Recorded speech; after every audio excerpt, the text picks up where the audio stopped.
खुलुमबाय गोजोन फुंबिलिनि गासैबो बडलेण्ड बुब्लिनि अनसायगिरिफोरखौ बरायग्रोबाय। दिनै 8 डिसेम्बर समबारनि फान्जामुथिखौ फरायथिनो लादों आं उदांस्रि मुसाहारिया। फान्जामुथिनि गिबियाव दं मेष राशि। नोंथाङा दाबसे जायगायाव थाथेरनो सुखुनाय नङा बायदि साननायफोरा साग्लोबगोन। वृष राशि। नोंथांनि देहाया गोग्गो थासारियाव फैगोन, गोसोआव खुसि फैगोन। मिथुन राशि। बेफार फालांगि खालामनायाव मुलाम्फा गैयै जानो हागौ, गाज्रि सान। कर्क राशि। गोजौ फारसे दावगालांनो सोरनिबा मदद मोननो हागौ, थांखिसिम सहैनो हागोन।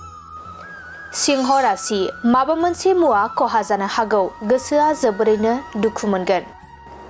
कन्या राशि। हरखाबै गावनि लोगोजों लोगो मोनज्लायनो हागौ, मोजां सान।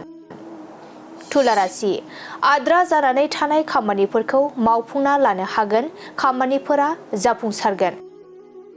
वृश्चिक राशि। समाजनि हाबाफोराव बिबान मोनफागोन, मोजां हाबाफोरखौ मावफुंना होनो हागोन।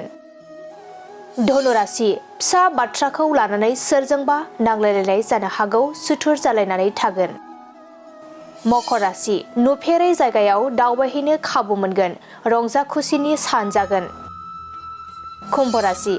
नोंथाङा नखरनि थुलुंगानायजों जाफुंसारनो हागोन, गोसोआव गोजोननाय फैगोन। मीन राशि।